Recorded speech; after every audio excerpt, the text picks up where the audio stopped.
Yuk jadi bagian dari dakwah kami. Dukung operasional dakwah dan sosial kami, raih pahala amal jariah yang terus mengalir sampai hari kiamat. Assalamualaikum warahmatullahi wabarakatuh.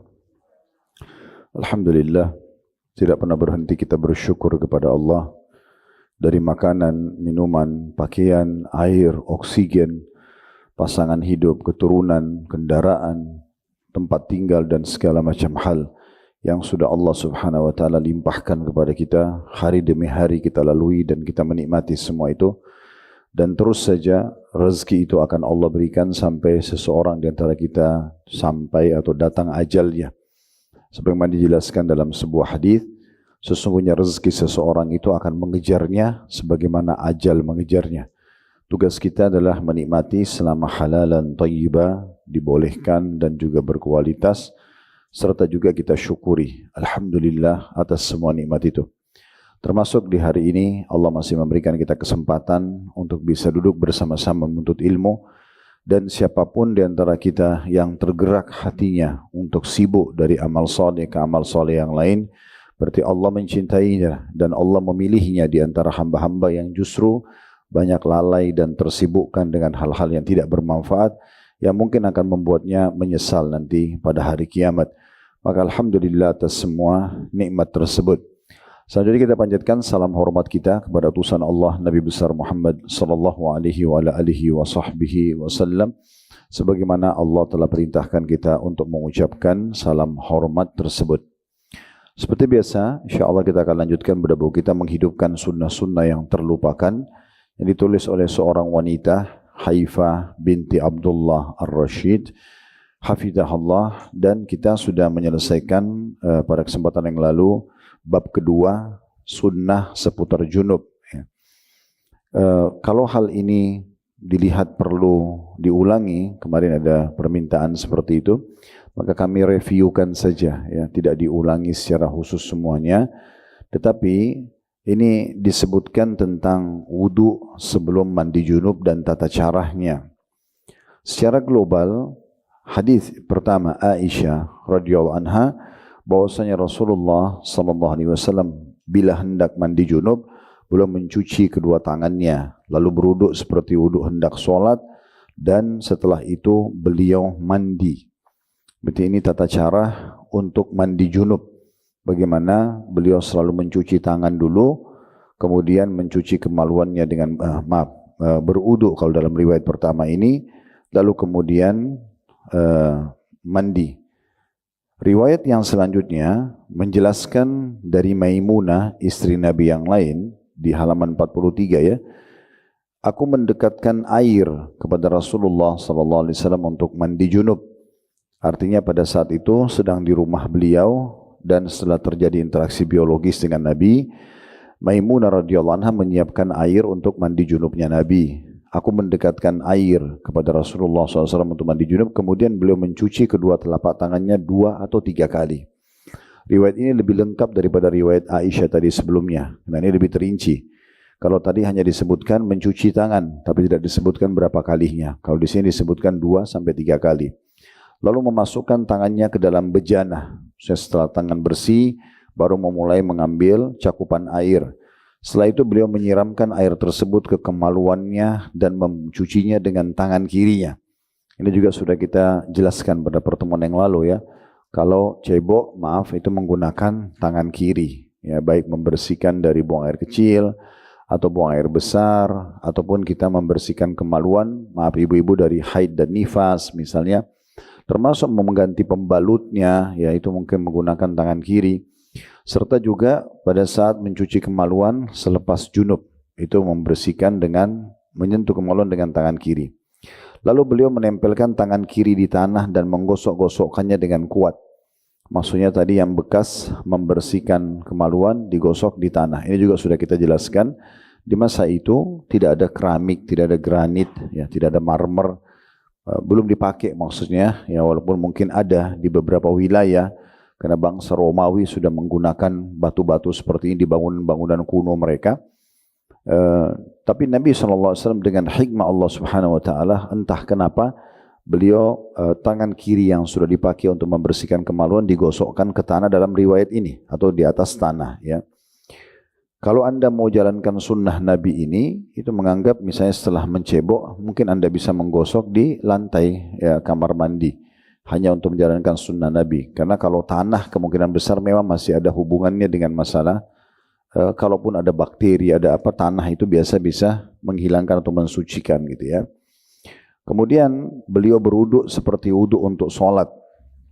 Diteruskan dengan menyiramkan air sepenuh telapak tangan ke atas kepala sebanyak 3 kali sebelum mengguyur air ke seluruh badannya. Sesudah itu beliau menjauh dari tempat mandinya lalu mencuci kakinya. Jadi ini tata cara mandi junub yang paling lengkap yang dinukil dari Nabi atau dari Nabi SAW. Jadi beliau membasuh telapak tangan sekali lagi, kemudian setelah itu baru mencuci kemaluannya dengan bersih. Setelah itu wudu seperti wudu sholat, baru kemudian membasuh bagian kepala. Ada beberapa riwayat lain yang tidak diangkat oleh penulis. Kalau dalam buku-buku fikih lebih lengkap. Kalau Nabi SAW mengambil beberapa air, tetesan air lalu diletakkan di bagian kanan kepala dan sampai terasa di bagian kulit kepala, kemudian baru menyiram sisi kanan 3 kali, setelah itu baru seluruh tubuh. Setelah itu baru seluruh tubuh. Nah itu tata caranya ya. Kemudian dikatakan di sini setelah selesai beliau mandi, maka beliau pindah dari tempat tadi yang beliau mandi ke tempat yang berbeda untuk mencuci kakinya. Ini ada kemungkinan karena masa dulu tanah, mungkin kalau orang habis mandi biasanya agak becek ya, maka pindah supaya lebih bersih kaki itu ya. Mungkin kalau sekarang kita di kamar mandi, maka tidak diperlukan untuk pindah tempat secara khusus karena sudah ada pembuangan air. Kadang-kadang lantai itu juga sudah tidak ada tergenang, kecuali ada genangan air, mungkin dikhawatirkan ada sisa-sisa kotoran di situ, maka baru kita pindah ke tempat lain. Kemudian juga sudah dibahas tentang masalah wudu orang yang junub ketika hendak makan dan tidur. Dalam kondisi junub, boleh enggak langsung tidur atau langsung makan. Itu sudah kita jelaskan hadis Abdullah bin Umar, bahwasanya Umar bin Khattab pernah bertanya kepada Nabi SAW, ya Rasulullah, bolehkah salah seorang kami langsung tidur saat sedang junub? Maka beliau menjawab, iya boleh saja. Jika dia sudah berwudu, dia boleh tidur meskipun sedang junub. Nah berarti kalau maaf orang selesai melakukan interaksi biologi suami istri, biasanya terjadi di malam hari misalnya karena ada aktivitas di siang dan sore hari, maka boleh saja orang kalau dalam kondisi sudah hubungan biologis biasanya dia merasa lebih rileks tubuhnya sehingga dia mau istirahat dulu misalnya, itu boleh. Tapi sunnah Nabi SAW adalah mandi terlebih dahulu. Mandi ini tentu diikuti dengan hal yang sebelumnya, yaitu mencuci kemaluan dulu dengan bersih. Sudah kami jelaskan panjang lebar pada poin yang lalu ya. Biasanya sperma sedikit agak menggetah ya, melekat, maka itu dibersihkan dulu. Kalau dibiarkan dalam kondisi dia ada di kemaluan, baik laki-laki ataupun perempuan, biasanya kalau bangun tidur itu terasa ada perih atau bisa menyebabkan lecet karena dia mengering, mengeras. Tapi kalau kita cebok terlebih dahulu, sudah bersih, kemudian kita wudu, lalu boleh tidur. Tetap kami sudah titik berekam pada pertemuan yang lalu, lebih afdolnya langsung mandi. Yang paling aman langsung mandi. Selepas biologis atau dalam kondisi junub, mandi. Maka mandi sudah menutupi semuanya. Sehingga kalau kita meninggal dalam kondisi sudah mandi junub. Kalau kita bangun juga mau sholat malam, sudah langsung siap tinggal sholat malam, wudu saja gitu kan.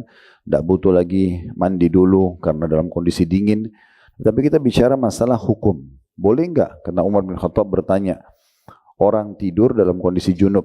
Maka kata Nabi SAW, boleh tapi dia wudu lebih dulu. Ya, maksudnya ini khusus dari jawaban ini untuk pertanyaan Umar bin Khattab. Karena beliau bertanyanya, boleh enggak tidur dalam kondisi junub? Ya. Dia bukan bertanya, apakah saya harus pilih mandi atau wudu dulu?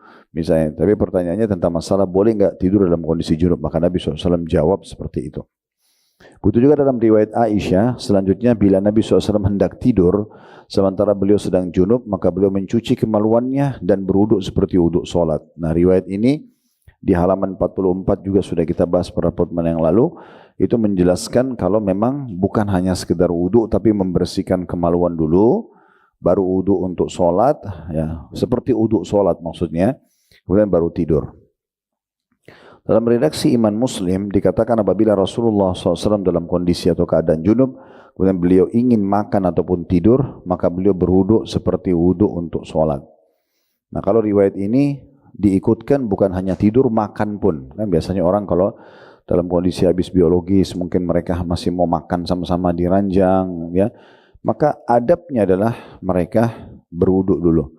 Jadi memang nantinya bersih-bersih dulu di kamar mandi, baru kemudian aktivitas kembali, ya. Kemarin kami sudah berbagi tips-tipsnya, tentunya alangkah baiknya kalau kita langsung mandi, suami istri itu, dan mungkin bisa suami duluan mandi, istrinya kembali merapikan ranjangnya, membuat seperti suasana awal sebelum terjadi biologis, ya. Karena siapa tahu terjadi lagi interaksi yang kedua, maka dalam kondisi semuanya nyaman, tempatnya bersih, rapi, dan itu akan lebih mendorong diri kita untuk mengulangi ibadah ini, karena ini bagian daripada ibadah. Nabi SAW pernah mengatakan dalam sebuah hadis, kalau seseorang dari kalian mau mengulangi biologisnya, maka hendaklah dia berwudu, karena itu akan lebih memotivasi dia. Berarti ada anjuran mengulangi bila dibutuhkan. Nah, kalau ingin diulangi, maka yang paling tepat adalah mandi. Mungkin sang suami tadi mandi, sang istri merapikan lagi ranjang, mewangikan lagi ruangannya dan segala macam. Mungkin dia ingin menyiapkan baju ganti dia yang berbeda dengan tadi yang suaminya lihat. Semua itu bagian daripada hal yang sangat dianjurkan, karena biologis halal ini bagian daripada ibadah. Bahkan pahalanya sangat besar, mirip dengan orang kalau kadar dosa itu zina besar, maka pahala di sini juga besar. Nah, seperti itu gambarannya. Tapi kalau tidak bisa, belum bisa mandi atau belum mau mandi, boleh, tapi dalam kondisi hadis ini menjelaskan, yaitu bagaimana membersihkan kemaluan dulu, baru wudu, ya.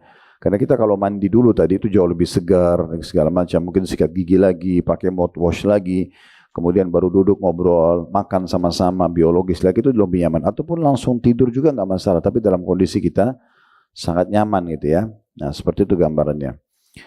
Jadi makan pun sangat dianjurkan berwuduk dulu ya, supaya menjalankan sunnah ini. Baik, kalau ada yang bertanya, Ustaz berdosa nggak kalau saya junub tidur langsung? Jawabannya tidak. Tidak berdosa. Kita sedang membahas sunnah-sunnah yang terlupakan. Artinya kehilangan pahala yang sangat besar. Jadi tidak berdosa, tapi dia kehilangan pahala yang sangat besar. Begitu juga di poin C-nya, ini tentang masalah tadi sudah kami sampaikan, ada anjuran untuk mengulangi biologis, dan tentu saja harus ada motivasinya. Motivasi tadi sudah kami sampaikan, yang paling ide adalah mandi terlebih dahulu dua-duanya, bersih kembali, kalau perlu mengganti pakaian yang sudah dipakai sebelumnya, sehingga berpenampilan yang berbeda, agar memotivasi untuk mengulanginya, karena mengulangi ibadah ini bagian daripada pahala juga. Tinggal menjalankan sunnah Nabi ini, di halaman 44 di paragraf paling bawah di poin C, kata beliau SAW, jika salah seorang dari kalian berhubungan intim dengan istrinya, kemudian dia ingin mengulanginya lagi, maka berwuduklah terlebih dahulu. Di sini walaupun pesannya adalah kalau mau ulangi berwuduk, tapi sebenarnya ada motivasi untuk mengulangi biologis tersebut. Tidak mungkin terulang kalau tidak ada motivasinya. Misalnya dalam kondisi rambutnya acak-acakan atau badannya sudah keringatan atau ya ranjangnya berantakan dan segala macam, mungkin tidak akan memotivasi pasangan untuk mengulanginya. Tapi bagaimana kita memahami pesan tersirat di sini adalah mengulanginya bagian daripada sunnah beliau sallallahu alaihi wasallam, dan dianjurkan berwudu sebelumnya. Nah ini kurang lebih gambaran tentang bahasan kita yang lalu gitu ya, tentang masalah mandi junub. Nah, di situ ada perkataan Imam Nawawi di penutupan ini yang terakhir kita bahas di halaman 45. Beliau mengatakan Imam Nawawi membuat bab pembahasan khusus berdasarkan hadis ini dan hadis pada masalah sebelumnya, yakni bab jawaz naumil junub wa istihbabul wudu lahu wa ghaslul farj idza arada an ya'kul aw yashrab aw yanam aw yujami'. Bab tentang bolehnya tidur bagi orang yang sedang junub, serta sunnahnya berwudu dan mencuci kemaluan apabila ia ingin makan, minum, tidur atau berhubungan intim lagi. Jadi Imam Nawawi menyimpulkan dalam babnya apa yang harus difahami oleh setiap muslim dari hadis ini. Karena orang kalau yang belum punya ilmu yang luas dalam ilmu agama, dia kalau baca hadis ini mungkin dia tidak akan berpikir selengkap apa yang ditulis oleh Imam Nawawi dalam bab beliau. Di sini beliau mengatakan bolehnya tidur bagi orang yang sedang junub, itu sebuah hukum. Kemudian sunnah berwudu dan mencuci kemaluan apabila ingin makan. Ini juga sunnah Nabi SAW. Ingin minum, mungkin di tangannya ada bekas-bekas sperma atau keringat atau apa saja, itu dibersihkan dulu dengan wudu, kemudian dia makan, minum, tidur, dan kalau dia ingin mengulangi juga biologisnya. Imam Nawawi juga mengatakan dalam syarah Muslim, kesimpulan dari hadis-hadis ini adalah bolehnya orang yang sedang junub untuk tidur, untuk makan, minum, maupun berhubungan intim lagi sebelum mandi junub. Hal itu sudah disepakati oleh para ulama. Mereka juga sepakat bahwa badan dan keringat orang yang sedang junub itu suci. Ya.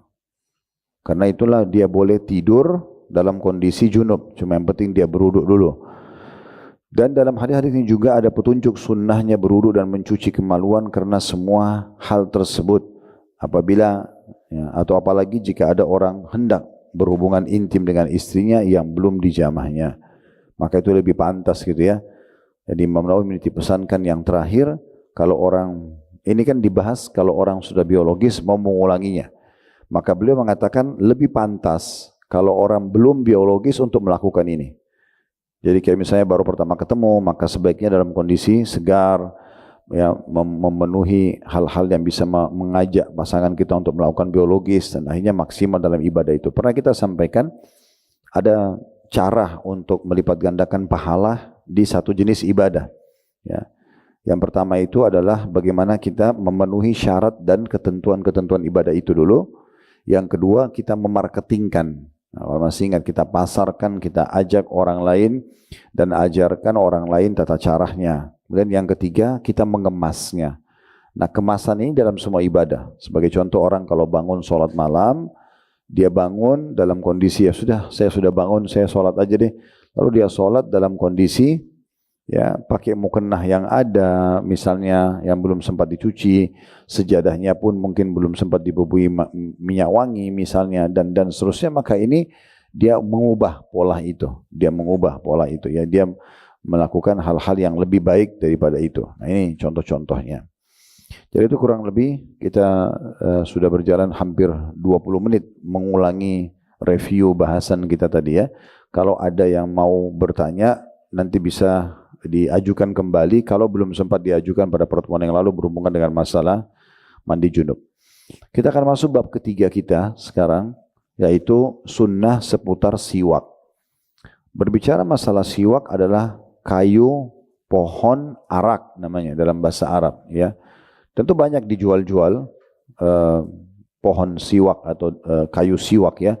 Alhamdulillah walaupun kita jauh dari Timur Tengah yang banyak pohon-pohon ini, namun kita bisa membeli dengan sangat murah ya menggunakan siwak. Sekarang juga sudah banyak yang mengembangkan dengan cara pasta gigi ya. Pasta gigi dari siwak atau beraroma siwak misalnya ya. Mungkin ke depannya ada orang yang membuat sikat giginya pun misalnya dari siwak, itu jauh lebih bagus itu ya daripada menggunakan sekedar bahan-bahan plastik. Maka itu sangat bagus karena itu bagian daripada sunnah Nabi sallallahu alaihi wasallam ya. Baik. Jadi siwak ini ya secara dasar letterlet dia adalah kayu itu ya, kayu siwak. Dan sebagian ulama mengatakan kalau kita tidak menemukan ranting pohon dari arak, pohon siwak itu sendiri, karena pohon siwak ini biasanya kalau rantingnya kita pakai itu ada rasa pedesnya ya, dan itu memang sangat bagus. Saya pernah lihat ada penelitian sebuah wadah yang cukup banyak bakterinya ya, kemudian ditaruh sikat gigi dengan odol, itu secara persentase kecil sekali yang bisa dibersihkan dari bakteri tersebut. Tapi begitu dicelupin kayu siwak dan diaduk di wadah itu, ternyata ya membuat sangat bersih ya, sangat bersih. Karena memang kayu siwak ini punya dengan hikmah Allah Subhanahu wa taala bahan-bahan dasar yang membersihkan gitu ya.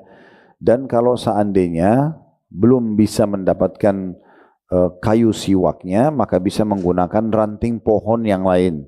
Itu kata sebagian ulama ya. Tapi di masa sekarang itu kan membahas masalah kayunya ya.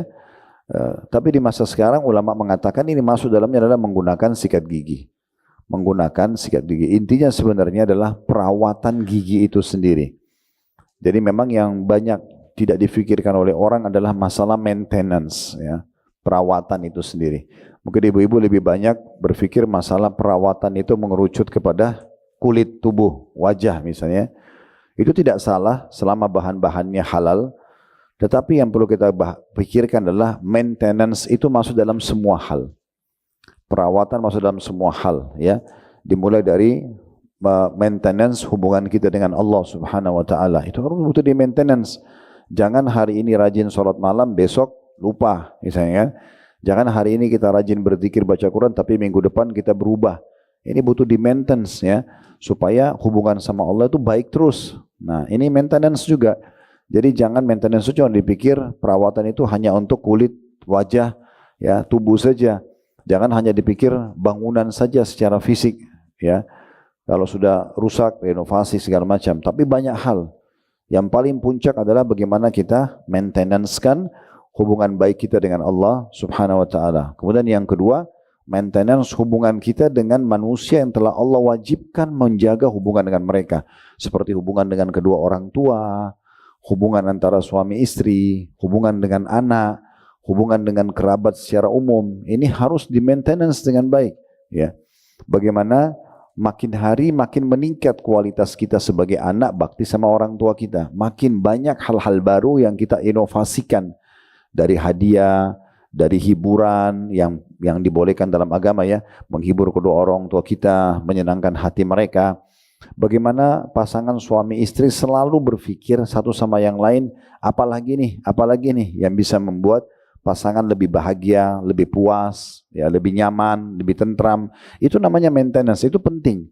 Dan ini masuk di tingkat nomor 2 setelah menjaga hubungan maintenance dengan Allah Subhanahu wa ta'ala. Jadi bagaimana kita menjaga hubungan maintenance kita dengan orang-orang terdekat, kedua orang tua, kemudian anak-anak kita, bagaimana selalu kita perbaharui dan kita rawat dan kita jaga hubungan tersebut antara suami istri.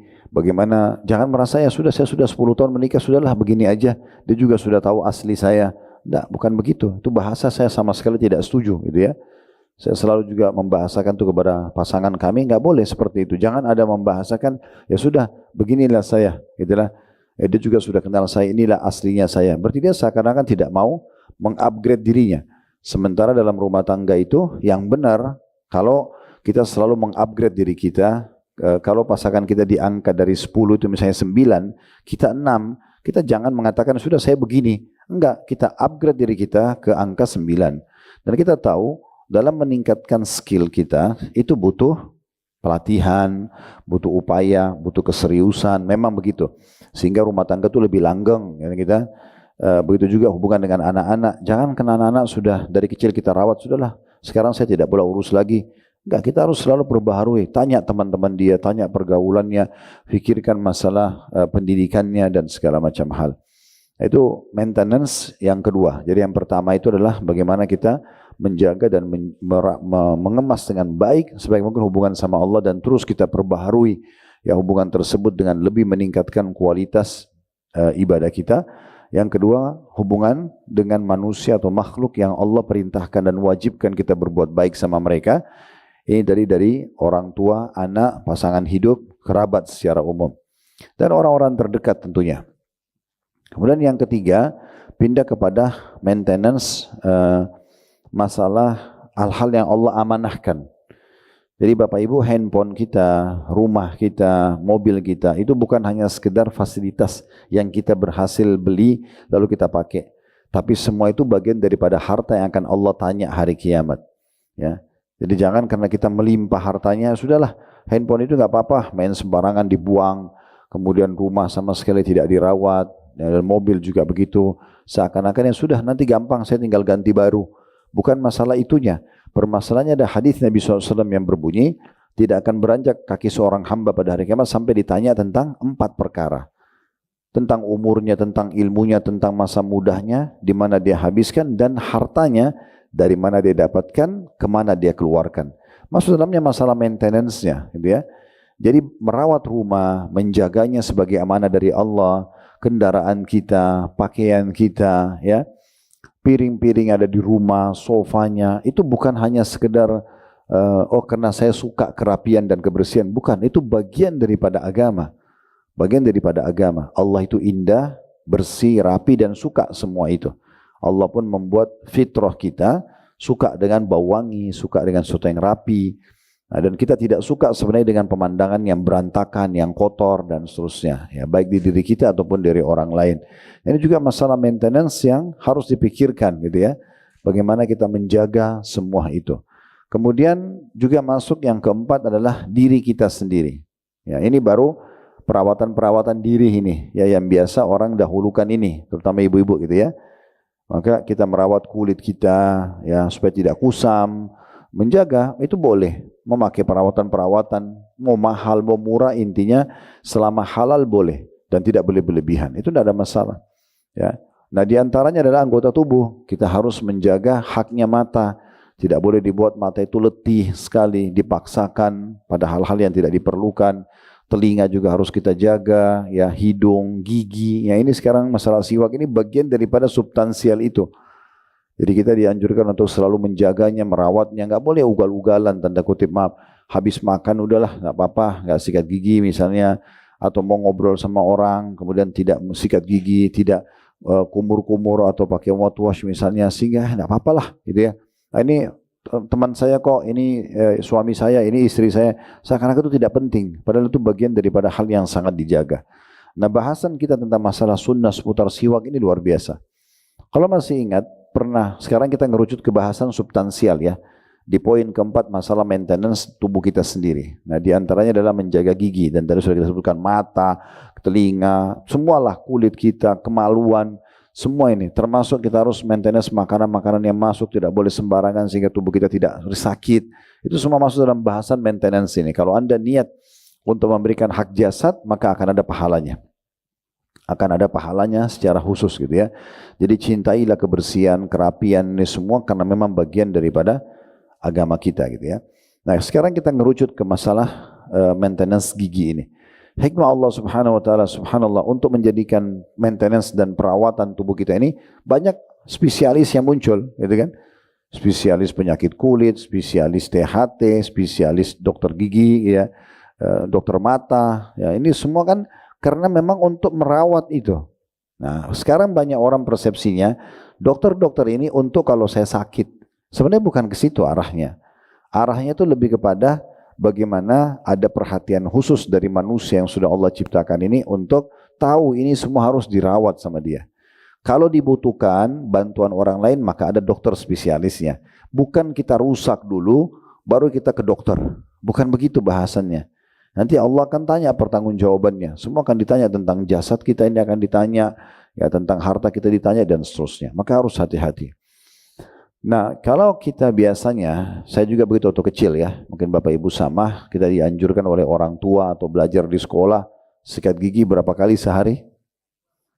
2 sampai 3 kali biasa, ya. Kalau saya biasanya dulu sampai 3 kali biasanya diajarkan gitu, kalau pagi, kemudian kalau habis makan siang dan sebelum tidur malam, gitu ya. Tapi setelah saya dalami agama dari waktu masih SMP, SMA, saya coba renungi hadis-hadis tentang masalah siwak ini. Nanti kan kita baca hadisnya banyak sekali tentang masalah anjuran siwak setiap kali mau wudu, anjuran siwak setiap kali mau sholat, ya. Pernah kami sampaikan tuh di sini, ya, bahwasanya Islam menyuruh kita menjaga, mengurus gigi ini luar biasa. Sampai dalam sebuah hadis yang sahih kata Nabi SAW, saya diperintahkan bersiwak sampai saya kira gigi saya akan ompong. Maksudnya saking seringnya disuruh bersihkan, gitu kan. Dan Nabi SAW selalu menjaga, di mana-mana beliau selalu membawa siwaknya, ya. Dan beliau bahkan sunnah beliau sebelum meninggal dunia yang terakhir beliau lakukan adalah bersiwak. Nanti akan kita sebutkan riwayatnya. Coba Bapak Ibu yang coba memakai kayu siwak nanti harus tahu caranya, ya. Jadi kayu siwak itu, satu kayu siwak yang biasa dijual 2 real, 3 real itu dipakai maksimal seminggu, ya, maksimal. Jadi kalau habis dipotong, dicaca bagian atasnya dipakai. Sehari itu sudah selesai digunting lagi, ya. nanti dicaca lagi sampai habis. Jangan satu siwak 2 bulan. Nah, iya. Itu aja terus yang diisap-isap sama dia di mesin itu akhirnya nggak tepat ini. Orang ngelihatnya juga kok jorok ya, padahal sebenarnya bukan begitu. Dan kan sekarang sudah cukup banyak dijual ada seperti rumahnya ya. 2 realan mungkin harganya itu siwak yang dibeli ditaruh satu space selalu steril daripada ditaruh di kantong nggak jelas gitu ya. Karena biasanya mereka jual di plastik yang sudah dipres, kalau kita sudah buka kan sudah nggak segar. Nah, ada satu kayak tempat pulpen begitu untuk taruh kayu siwak. Nah, itu banyak dijual, itu bisa kita pakai gitu ya. Kalau Bapak Ibu mau sempurnakan, lebih bagus digabung antara menggunakan siwak dengan sikat gigi. Jadi tetap ada siwaknya, karena saripati siwak itu sangat bagus untuk penguatan gusi dan juga giginya sendiri ya. Jadi itu kurang lebih. Dan siwak ini kalau kita hitung sholat saja, misalnya sholat subuh, duhur, asar, maghrib, isya, itu saja sholat wajib 5. Kalau Nabi SAW bilang, kalau saya tidak beratkan umatku, itu ada hadisnya di halaman 47 ya, hadis nomor 2. Kalau saya tidak beratkan umatku, saya akan suruh mereka bersiwak setiap kali mau sholat. Kalau kita bicara sholat wajib saja berarti 5 waktu sholat wajib, artinya sudah 5 kali kita sikat gigi. Bukan 3 kali lagi. Kan? Setiap mau sholat, setiap mau berbicara dengan Allah, kita siwak. Itu sholat wajib. Kalau diikuti dengan sholat sunnahnya, ada sholat qobliyah subuh. Berarti selain sholat 5 waktu sudah 5, ada qobliyah subuh 1 lagi, berarti sudah 6. Kemudian ada, kita belum bicara duha dan qiyamul lail ya, kita masih sholat sunnah rawatib. Sholat qobliyah duhur, ada 4 rakaat, 2 rakaat salam, 2 rakaat salam. Artinya 2 kali kita bersiwak. 2 rakaat pertama bersiwak sebelum sholat, 2 rakaat kedua bersiwak juga sebelum sholat. Berarti 5 tadi wajib, tambah subuh sekali, berarti sudah 6, tambah duhur, sebelum duhur 2 kali, sudah 8. Setelah duhur juga ada 4 rakaat, ya, tambah 2 kali lagi, berarti sudah 10 kali ya. Sebelum asar itu ada 4 rakaat ya, 2 rakaat, 2 rakaat. Nah ini berarti juga sama, berarti sudah berapa? 12. Kemudian ada qobliyah maghrib ya 13. Kemudian ada ba'diyah maghrib 14, qobliyah isya 15, ba'diyah isya 16. 16 kali sikat gigi. Itu baru bicara sholat wajib 5 waktu sama sunnah rawatibnya saja. Ya, yang melekat sama sholat wajib. Kalau kita tambah duha, duha anggaplah 4 rakaat aja Anda sholat. Atau kalau 2 rakaat tambah 1 kali, berarti sudah 17 kali. Ya. Ada orang sholat duha 4 rakaat, ada yang sampai 8 rakaat, gitu kan? Nah ini teman-teman sekalian berarti menandakan memang kita disuruh belasan kali, gitu kan? Belum bicara tahajudnya, belum bicara ya tahajud itu lagi banyak ya. Karena kalau kita sholat 11 rakaat, 2 rakaat, 2 rakaat, 2 rakaat, 2 rakaat, tahajudnya berarti 4 kali bersiwak, witirnya 21, berarti 6 kali bersiwak. 6 tambah tadi yang 14 atau 15, berapa tadi? 16 kali, itu sudah 22 kali. Ya. Dan itu masih baru bicara sholat ya. Ada hadits yang menjelaskan, kalau saya tidak beratkan umatku, saya akan suruh mereka bersiwak setiap kali mau wudu. Wudu itu bisa dipakai wudu untuk sholat, bisa juga wudu sebelum tidur, bisa wudu tadi sebelum interaksi biologis, banyak sekali. Ya, berarti menandakan maintenance gigi ini memang gak main-main. Ada satu bapak dokter, subhanallah saya waktu beliau umroh dengan kami, saya luput mengambil nomor HP beliau.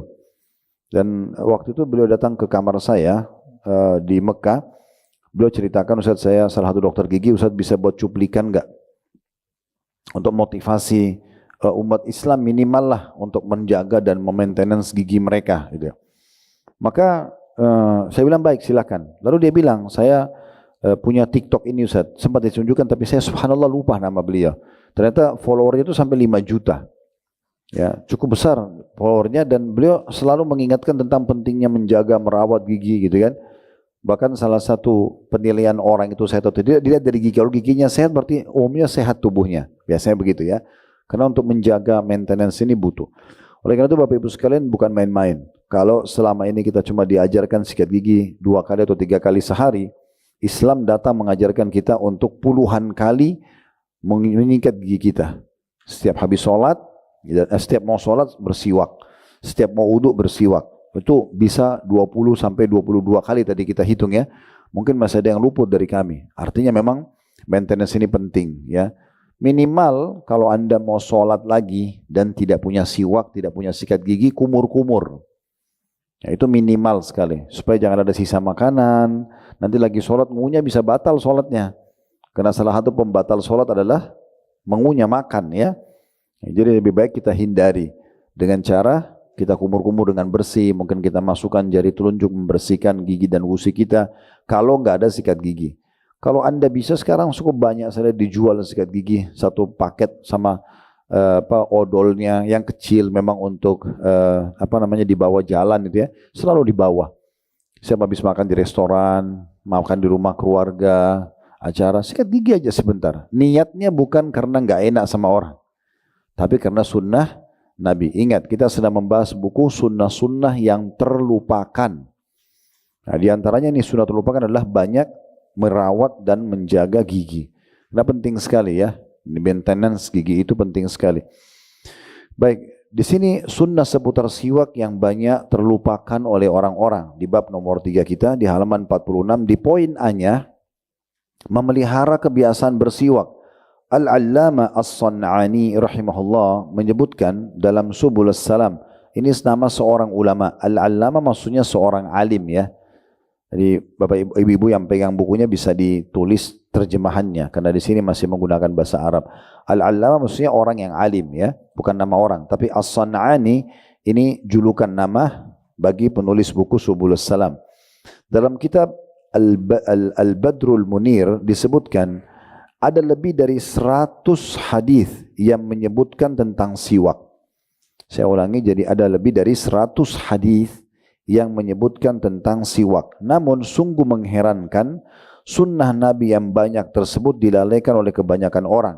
Bahkan oleh mayoritas fuqaha, maksudnya orang-orang yang sudah faham hukumnya. Sebuah kerugian yang sangat besar. Ya, sebuah kerugian yang sangat besar.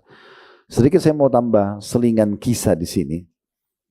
Di salah satu peperangan umat Islam, dinukil cerita begitu ya. Satu peperangan umat Islam, pernah ada pasukan muslim mengepung benteng Romawi, Bizantium di masa itu. Waktu mereka mau menyerang di pagi hari, karena sunnah Nabi SAW selepas subuh, ya, begitu terbit matahari menyerang musuh ya. Maka panglima perangnya menyuruh untuk menggunakan siwak. Semua pasukan bersiwak dulu untuk menjalankan sunnah Nabi. Padahal ini akan berperang. Kalau secara akal-akalan manusia sih, ya sebentar lagi paling terluka atau mati, terbunuh. Untuk apa membersihkan gigi?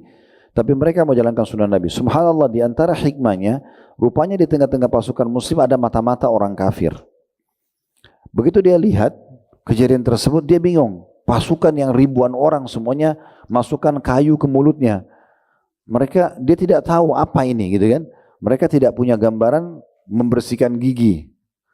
Maka dia pulang kepada rajanya mengatakan, orang-orang yang akan kita lawan ini tidak mampu kita hadapi. Mereka bukan makan daging, tapi makannya kayu.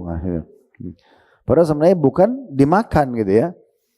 Tetapi itu salah satu hikmah kita tidak tahu. Ternyata ada sebuah rahasia lain yang Allah buat pasukan Islam bisa memenangkan peperangan hanya karena siwak misalnya. Itu diantara contohnya. Tapi bukan ke situ arahnya, lebih kepada sunnah Nabi SAW. Jadi kalau Bapak Ibu sikat gigi, bukan hanya karena saya takut gigi saya lubang, atau karena tidak enak nanti bau mulut. Tidak, karena ini perintah Nabi.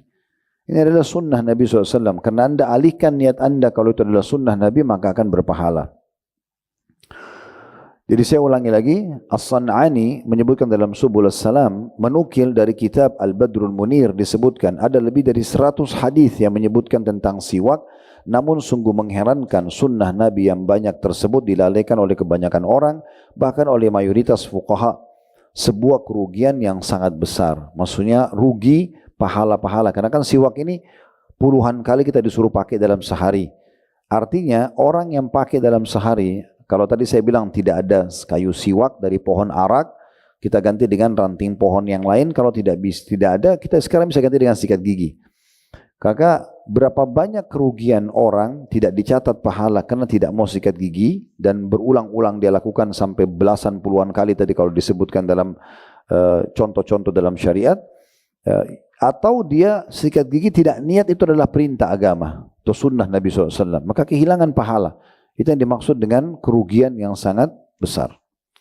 Imam As-San'ani juga masih orang yang sama, melanjutkan, yang paling baik hendaknya batang siwak tidak terlalu kasar ataupun kering supaya tidak melukai gusi. Nah biasanya mereka jual kayu siwak dengan plastik yang dipres itu supaya tetap basah. Ya, supaya tetap basah. Namun jangan juga terlalu basah atau lembab sehingga tidak bisa menghilangkan kotoran yang harus dihilangkan. Jadi saking pentingnya menggunakan siwak sampai sedetail itu ulama menyebutkan tentang ciri siwaknya sendiri. Ada cukup banyak hadis yang menyebutkan anjuran untuk bersiwak dan menjadikannya sebagai amalan yang sangat disukai, serta antusiasme Nabi SAW dalam bersiwak sampai saat-saat akhir hidupnya di dunia ini, dan kecintaan beliau terhadapnya sebagai alat pembersih dalam kurung mulut dan gigi. As-San'ani dan para ulama lainnya rahimahumullah pada umumnya merasa heran terhadap kebanyakan orang yang melalaikan sunnah yang mulia ini. Karena itulah, kata penulis ini, perempuan namanya Haifa, beliau menyusun buku ini, saya akan menyebutkan beberapa hadis yang berkaitan dengan hal tersebut. Bagi yang ingin menambah wawasan tentangnya, lihatlah kitab-kitab sunnah yang pembahasannya diutarakan secara panjang lebar. Maksudnya yang saya paparkan di sini hanya sebagian hadis, tetapi kalau yang mau lebih panjang mempelajari bisa kembali kepada buku-buku fikih dan hadis yang membahas masalah siwak yang tadi sampai ratusan hadis gitu ya. Hadis pertama di halaman 47 dari Ibnu Umar radhiyallahu anhu, beliau berkata, "Kana Rasulullah sallallahu alaihi wasallam la yanamu illa was-siwaku 'indahu, fa idza istayqadha bada'a bis-siwak." Tidaklah Rasulullah SAW tidur melainkan siwak ada di samping beliau. Manakala bangun tidur, beliau langsung bersiwak. Ada pun di bawah diriwayatkan oleh Ahmad dan juga Bukhari, Abu Ya'la, At-Tabarani dan yang lain-lainnya, dan hadis ini dihasankan oleh Syekh Al-Albani dalam silsilah ahadits as-sahihah. Dari hadis ini kita ambil pelajaran yang pertama, keutamaan Ibnu Umar radhiyallahu anhu di mana beliau menceritakan kepada kita perbuatan Nabi SAW ini. Yang kedua, adanya sunnah Nabi SAW untuk menyiapkan alat pembersih gigi, ya, dan itu langsung dipakai begitu bangun tidur, ya. Makanya ada sunnah Nabi SAW adalah selain pada saat tidur, bangun tidur berzikir, juga gosok gigi, membersihkan gigi, ya. Kemudian wudu untuk wudu sholat, lalu kemudian ya, atau kita wudu dulu, kemudian nanti baru kita bersikat gigi atau siwak dengan niat untuk mengerjakan sholat.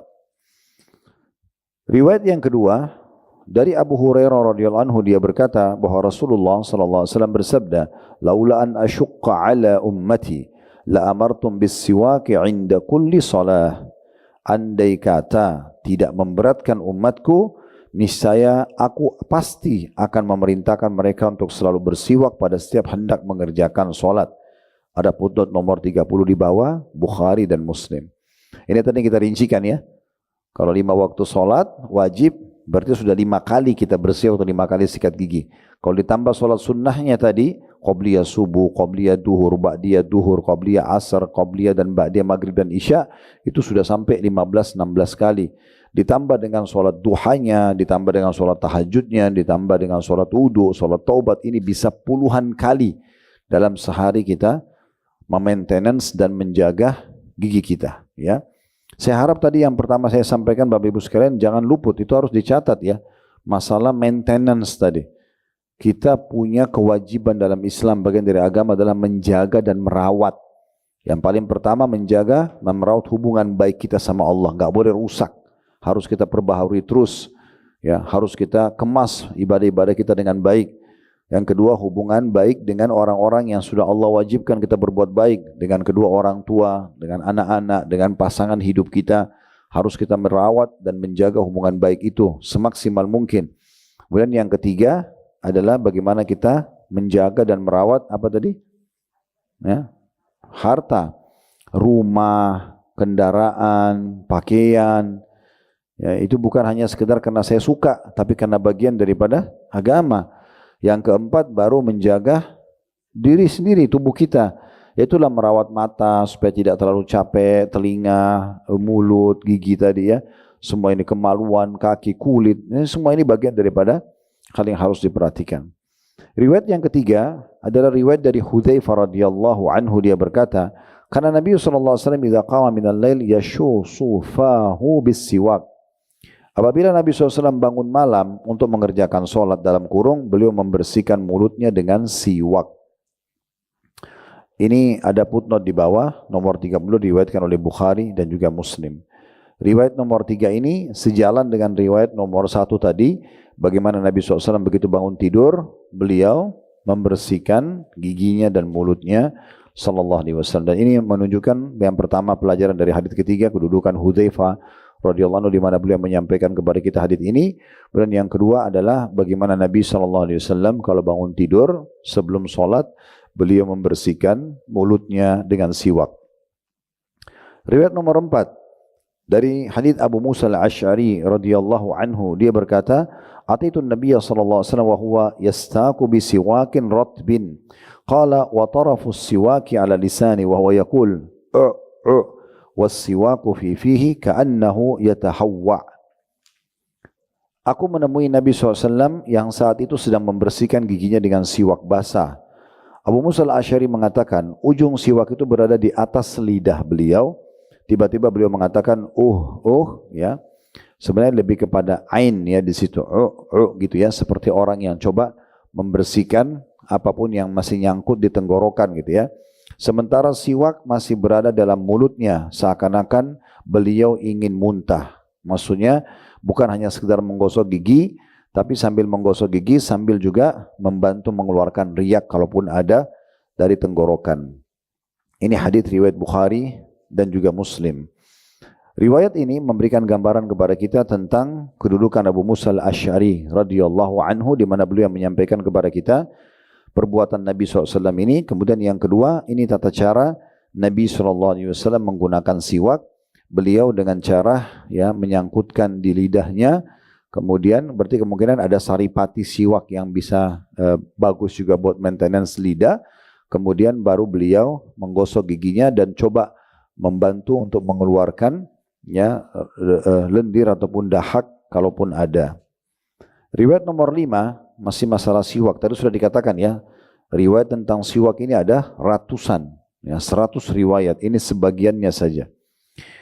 Riwayat nomor 5 dari Ummul Mukminin Aisyah radhiyallahu anha, beliau berkata, "Dakhala Abdurrahman bin Abi Bakrin ala Nabi sallallahu alaihi wasallam wa ana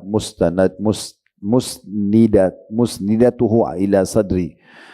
Wa ma Abdurrahman siwakun ratbun yastannu bihi fa'abaddahu Rasulullah sallallahu alaihi wasallam basarah fa akhadtu siwak faqadimtuhu wa tayyabtuhu thumma dhamattu ila Rasulillah sallallahu alaihi wasallam fastanna bihi.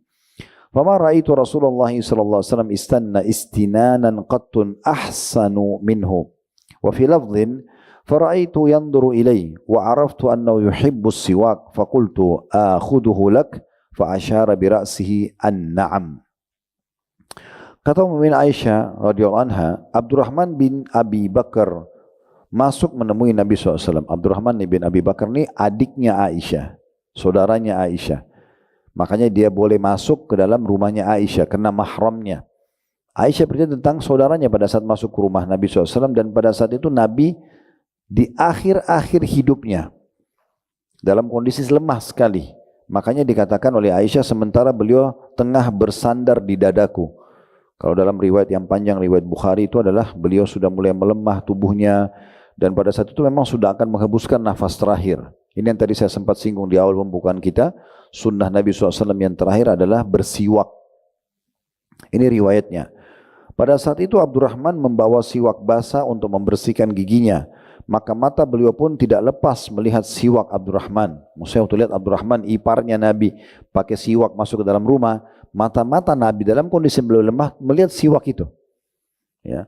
Kemudian aku mengambil siwak itu, kata Aisyah, dari Abdurrahman, maksudnya, lalu aku menggigit dan membersihkannya dengan air. Lantas aku memberikannya kepada beliau. Beliau pun kemudian menyikat giginya dengan siwak itu. Aku sama sekali belum pernah melihat beliau menyikat gigi dengan cara yang lebih baik daripada saat itu. Dalam redaksi riwayat lain, kemudian aku melihat Nabi SAW melihat ke arah siwak Abdurrahman, aku baru menyadari atau aku menyadari bahwa beliau menyukai siwak. Lantas aku bertanya kepada beliau, apakah aku boleh mengambil siwak untukmu? Mau enggak itu siwaknya Abdurrahman saya ambilkan? Beliau memberi isyarat dengan anggukan kepalanya, tanda mengiyakan. Ada foto di bawah 34 diriwayatkan oleh Bukhari. Riwayat ini memberikan pelajaran kepada kita yang pertama kedudukan Ummul Mukminin Aisyah radhiyallahu anha, di mana beliau menukil kepada kita tentang kisah ini. Dan pelajaran yang kedua, kedudukan Abdurrahman bin Abi Bakar. Karena banyak orang tidak tahu juga siapa orang ini, tapi sebenarnya dia adalah saudaranya, ya, Aisyah, anaknya Abu Bakar, dan ini adalah ipar Nabi SAW. Dan ini adalah orang soleh, salah satu orang yang soleh di kalangan sahabat. Dan di sini dinukil kisah bagaimana dia mempraktikkan sunnah Nabi SAW dengan bersiwak, gitu ya. Dan di sini juga diambil pelajaran bolehnya mahram masuk ke rumah mahramnya. Orang tua masuk ke rumah anaknya, anak masuk ke rumah orang tuanya. Yang penting jangan di lokasi tempat tidur di 3 waktu. Ya, yaitu selepas Isya, menjelang subuh, dan juga di siang hari. Ini biasanya orang istirahat, takut tersingkap auratnya. Selebihnya boleh bertemu. Termasuk di sini saudara dengan saudaranya. Pelajaran ketiga yang bisa diambil, pelajaran keempat tepatnya ya. Pelajaran kedua tadi, pertama kedudukan Aisyah, yang kedua kedudukan Abdurrahman, yang ketiga bolehnya mahram itu masuk ya, bertemu dengan mahramnya. Pelajaran yang keempat yang bisa diambil adalah riwayat ini menjelaskan tentang masalah keadaan Nabi SAW di akhir hidup beliau. Dan bagaimana sunnah terakhir yang beliau contohkan adalah siwak. Oleh karena itu matanya melihat ke siwak yang dipakai oleh Abdurrahman, ya. Dan di sini menandakan siwak itu boleh dipakai walaupun bekas orang, tetapi dibersihkan dulu. Ya, karena di sini Abdurrahman bekas pakai. Tapi begitu Aisyah lihat Nabi suka, Aisyah tidak membelikan yang baru, tetapi beliau bilang, ya Rasulullah, ini saya bisa ambil siwak ini untuk Anda, lalu beliau bersihkan. Ya, beliau memotong, menghilangkan bekas pakaian Abdurrahman, lalu dicaca yang baru, kemudian dicuci dengan air. Itu disebutkan dicuci dengan air, baru kemudian dipakaikan. Tentu ada kemungkinan besar di sini, bukan berarti Aisyah tidak mau menyiapkan siwak baru. Tetapi karena kondisi Nabi waktu itu sudah sangat lemah. Perlu Bapak Ibu tahu, kondisi riwayat yang disebutkan ini adalah kondisi beberapa saat saja sebelum Nabi hembuskan nafas terakhir. Dan sebelumnya beliau sudah sakit beberapa hari. Sakit keras ya, demam tinggi, beliau tidak bisa mengimami sholat. Jadi memang kondisi di saat itu tidak memungkinkan juga Aisyah untuk mengganti siwak baru.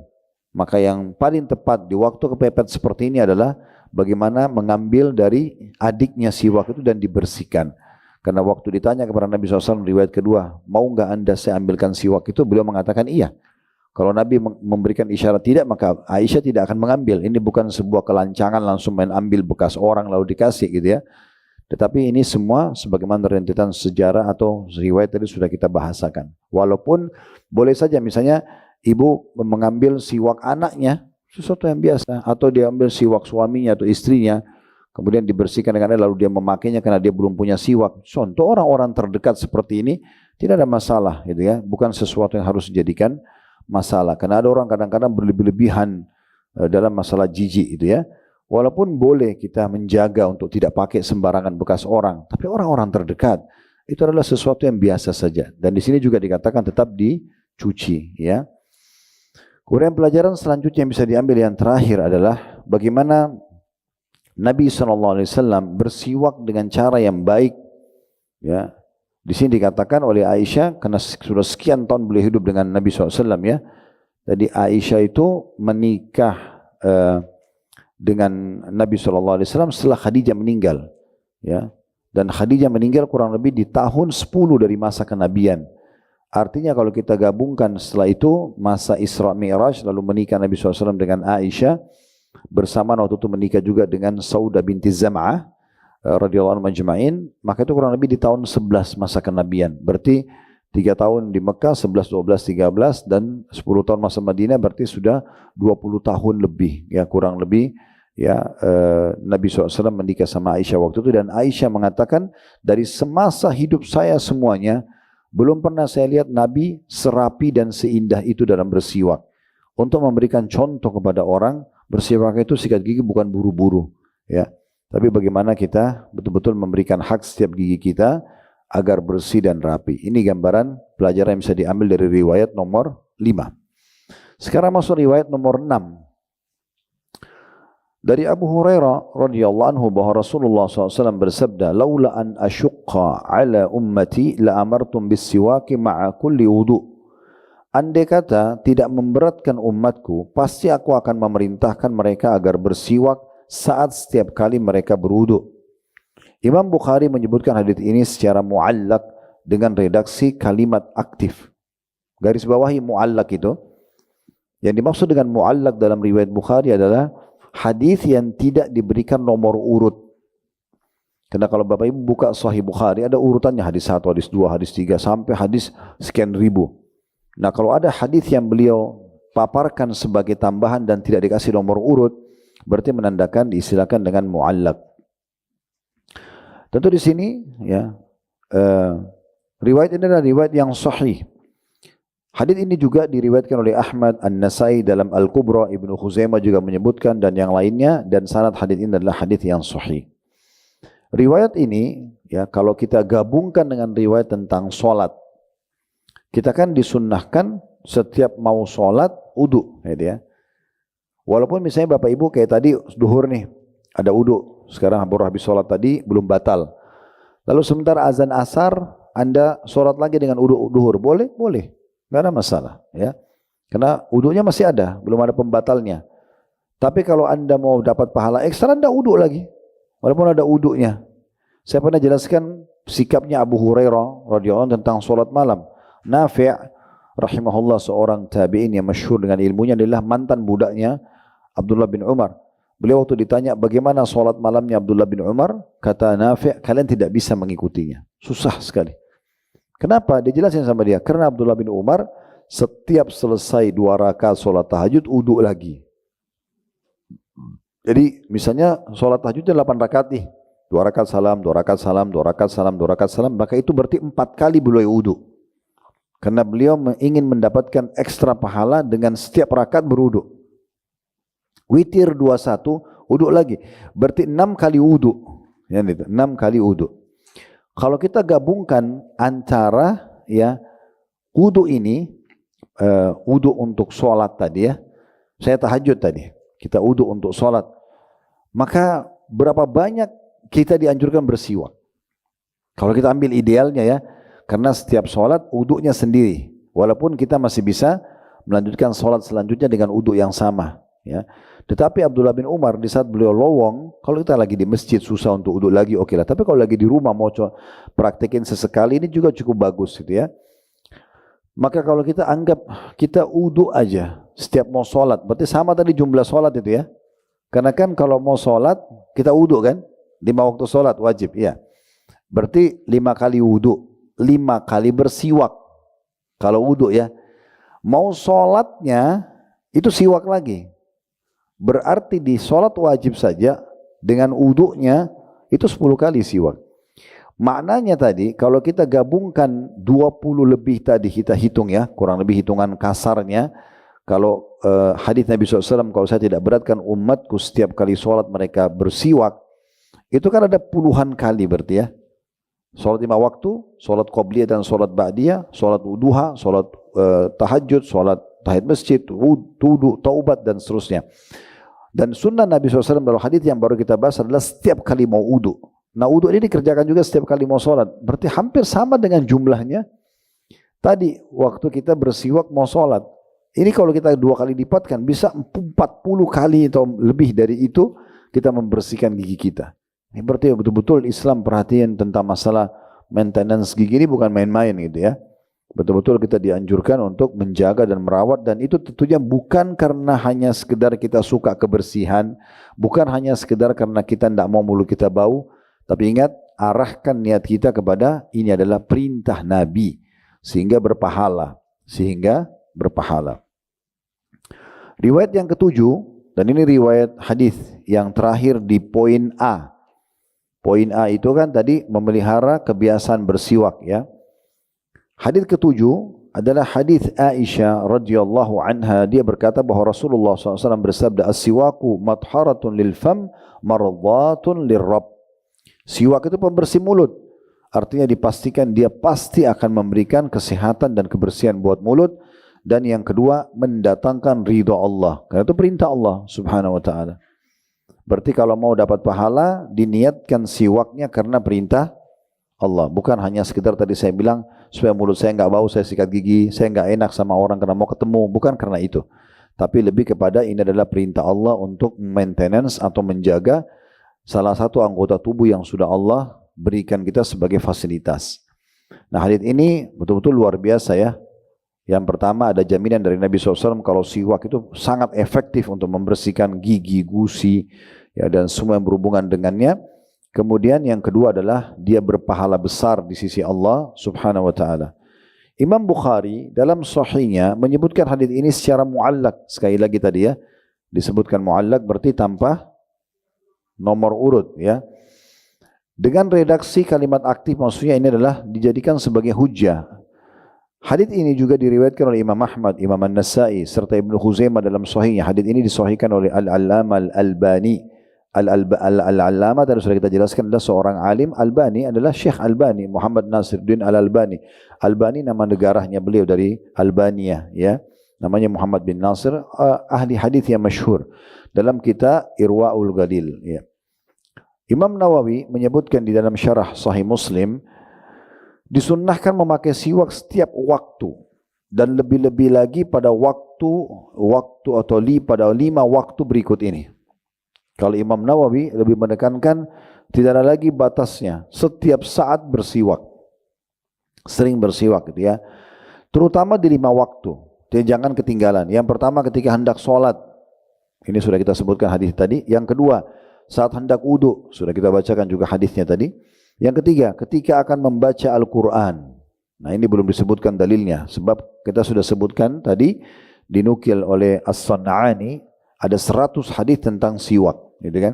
Nah, kita ingin membaca kitabullah, alangkah baiknya dalam kondisi mulut kita bersih dan wangi, gitu ya. Yang keempat, ya ini sunnah Nabi tadi ketika baru bangun tidur. Nah, ini tadi belum kita gabungkan kalau mau bangun tidur, bersiwak dengan tadi yang perintah siwak, wudu dan juga sholat. Yang kelima, ketika mulut bau yang disebabkan oleh beberapa hal, misalnya ketika lama tidak makan dan minum, makan sesuatu yang berbau tidak sedap, lama tidak berbicara dan banyak berbicara. Semua ini ada anjuran agar kita bersiwak. Ya, berarti di poin yang terakhir, yang kelima ini, itu lebih kepada menjaga interaksi dengan orang-orang.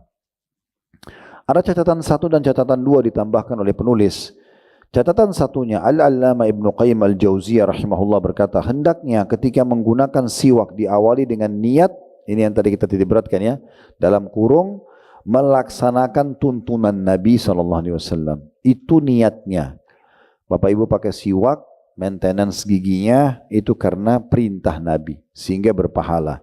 Jadi kalau dari sekian puluh kali tadi, anggaplah 5 kali aja Anda lakukan sehari setiap mau sholat aja contohnya, maka itu sudah mendapatkan 5 kali pahala yang kita tidak pernah tahu bagaimana besar kadar pahala tersebut ya. Makanya Nabi SAW mengatakan dalam sebuah hadis yang lain, la tahkiranna minal ma'rufi syai'a, jangan pernah pelit-pelit dengan sedikit pun dari amal kebaikan, karena bisa saja kelihatannya kecil tapi dia berpahala besar. Penggunaan siwak secara berlebihan akan menghilangkan lapisan lunak dan keras atau kerak gigi sehingga gigi akan lebih siap menerima uap yang naik dari lambung dan juga kotoran. Ini kata Ibnu Qayyim rahimahullah. Adapun penggunaan siwak secara seimbang akan menguatkan lapisan gigi, membuat lidah lancar pada saat berbicara, mencegah gigi berlubang, menghilangkan bau mulut, membersihkan atau melancarkan aliran darah ke otak, dan membuat nafsu makan bertambah. Lihatlah perkataan Ibnu Qayyim secara lengkap mengenai faedah-faedah dalam siwak, karena di dalamnya terkandung banyak sekali manfaat. Jadi maksudnya Haifah ini penulis buku, ibu yang mulia ini menulis buku ini ya, hafizahullah, ini menjelaskan tentang perkataan Ibnu Qayyim, sebagian perkataan Ibnu Qayyim tentang manfaat bersiwak. Kalau di sini saya sudah sangat banyak yang disebutkan, maka beliau mengatakan kalau mau lebih lengkap lagi kembali kepada buku Ibnu Qayyim yang menjelaskan masalah ini. Lebih banyak lagi manfaat yang disebutkan. Sehingga satu saja manfaat yang disebutkan dan kita jadikan motivasi untuk kita selalu bersiwak sudah cukup. Apalagi kalau kita mengejar semua manfaat-manfaat tersebut.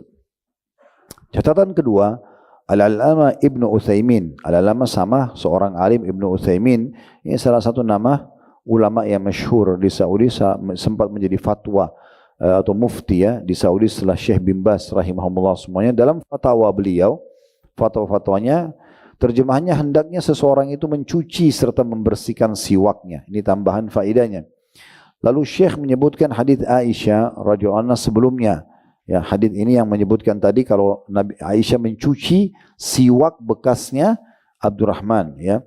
Lalu dia melanjutkan perkataannya, dalam hadis itu terdapat dalil yang menganjurkan kita agar selalu menjaga kebersihan siwak. Tidak seperti yang dilakukan banyak orang saat ini yang bersiwak tanpa membersihkan siwaknya sehingga kotorannya pun bertumpuk ya dan menyatu dengan siwak. Akhirnya bukan kebersihan dan kesehatan gigi yang didapat namun kotoran yang selalu bertambah di giginya, wallahu a'lam. Jadi sudah saya bahasakan tadi ya, satu batang siwak dipakai berapa lama? Seminggu maksimal. Jangan 2 bulan. Sudah kotor, disedot-sedot lagi siwaknya. Nah itu. Ya. Karena kadang-kadang orang pikir mau hemat. Ya. Ya biasanya gitu karena mau hemat atau malas beli lagi. Makanya beli 1 dus. Ya. Beli 2 dus, dia 12 piece. Ya. Itu dipakai, dipakai dalam waktu tertentu saja. Baik, sebagai penutup sekarang, ada sunnah Nabi SAW yang lain di poin B. Anjuran bersiwak ketika memasuki rumah. Jadi sebelum masuk rumah, sikat gigi, membersihkan gigi. Ya, saya sudah bilang tadi, kalau tidak punya, tidak sempat, tidak ada siwak di mobil, di tas, susah, gitu ya. Oke, minimal kumur-kumur. Ya.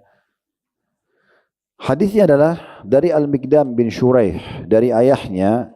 Dia berkata, Sa'altu Aisyah radhiyallahu anha, qultu bi ayyi syai'in kana yabda'u an-nabiy sallallahu alaihi wasallam idza dakhala baitah? Qalat bis siwak. Aku bertanya kepada Aisyah radhiyallahu anha, apa yang terlebih dahulu dilakukan oleh Nabi SAW ketika masuk ke dalam rumahnya? Maka beliau menjawab, bersiwak. Footnote nomor 47, hadis riwayat Muslim, Abu Daud, An-Nasai, Ibnu Majah dan juga Ibnu Hibban. As-Suyuti, seorang ulama bernama Suyuti rahimahullah menyebutkan di dalam catatan kaki kitab Sunan al-Nasai, Al-Qurtubi menjelaskan, ini Al-Qurtubi nama juga ulama yang lain, kemungkinan Rasulullah SAW bersiwak karena mengerjakan sholat sunnah terlebih dahulu sebelum masuk rumah. Beliau jarang sekali sholat sunnah di masjid, maka beliau bersiwak karena ingin mengerjakan sholat sunnah di rumahnya.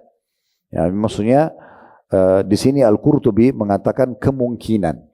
Bukan kepastian ya. Tetapi kalau zahir hadis, zahir riwayat Aisyah tadi menunjukkan Nabi SAW begitu masuk rumah yang pertama dilakukan adalah bersiwak dulu. Kalau bisa belum masuk rumah atau begitu masuk rumah, kayak kita misalnya begitu masuk rumah, ya sebelum aktivitas lain kita sikat gigi dulu, kita bersihin gigi dulu, baru aktivitas lain ngobrol sama tamu, ketemu keluarga dan segala macam. Ya mungkin kalau kita sempurnakan sekarang dan kita cuci tangan, sekarang sikat gigi gitu kan. Habis itu baru kita interaksi. Dan ini tidak mengambil waktu. Paling maksimal 1 menit, 2 menit selesai gitu ya. Dan ingat, diniatkan karena sunnah Nabi SAW. Ulama lain mengatakan, hikmah beliau bersiwak sebelum masuk rumah adalah kemungkinan mulut beliau bau akibat banyak berbicara dengan orang-orang. Dan di antara bentuk hubungan yang baik dengan keluarga ketika masuk rumah adalah menghilangkan bau itu. Dalam hadis ini juga terdapat petunjuk sunnahnya bersiwak ketika masuk rumah. Pendapat ini ditegaskan oleh Abu Syama dan An-Nawawi. Ibnu Daqiq Al-Id rahimahumullah semua menyatakan hal tersebut nyaris tidak diungkapkan dalam kitab-kitab para ulama ahli fikih. Maksudnya sayangnya di buku-buku fikih yang biasa banyak umat Islam pelajari itu tidak banyak dirincikan tentang masalah-masalah motivasi bersiwak. Ini banyak disebutkan dalam buku-buku hadis. Ya, padahal sebenarnya harusnya dijelaskan pada umat kalau siwak itu bagian daripada agama yang harus mereka jaga. Ibnu Hibban memberikan judul salah satu bab dalam kitab sahihnya di jilid 3 halaman 356, yakni bab dzikr ma yustahabbu lil mar'i an yastamila istinan inda dukhul baitihi. Ini ditulis bahasa Arab tapi dilatinkan ya. Jadi kadang-kadang kita agak kerepotan membacanya. Kalau dia tulis dalam bahasa Arab lebih mudah gitu ya. Hadis tentang hal-hal yang disunnahkan bagi seseorang saat memasuki rumahnya, yaitu bersiwak. Maksudnya Ibnu Hibban mengambil hadis tadi yang baru kita bahas terakhir, itu dimasukkan dalam bab khusus seperti ini, bahwasanya termasuk disunnahkan adalah seseorang sebelum masuk rumahnya bersiwak atau pada saat masuk rumahnya bersiwak. Tidak ada salahnya misalnya begitu di depan rumah, di lantai satu rumah misalnya ada kamar mandi, disiapkan mouthwash, ada juga sikat gigi kita di situ, selain mungkin di kamar utama kita. Sehingga kalau ada tamu sudah nunggu, kita bisa pamit kamar mandi dulu, kita bisa cuci tangan, sikat gigi, baru temuin mereka. Itu kan tidak perlu masuk ke kamar lagi misalnya. Sebagai contoh kalau ingin menjalankan sunnah Nabi ini. Ini bahasanya insya Allah, tadi kita sudah reviewkan sekitar 20 menit bahasan bab nomor 2 masalah mandi junub. Dan kita sudah membahas sampai sekarang kurang lebih 1 jam ya, membahas tentang bab nomor 3 sunnah Nabi SAW seputar siwak.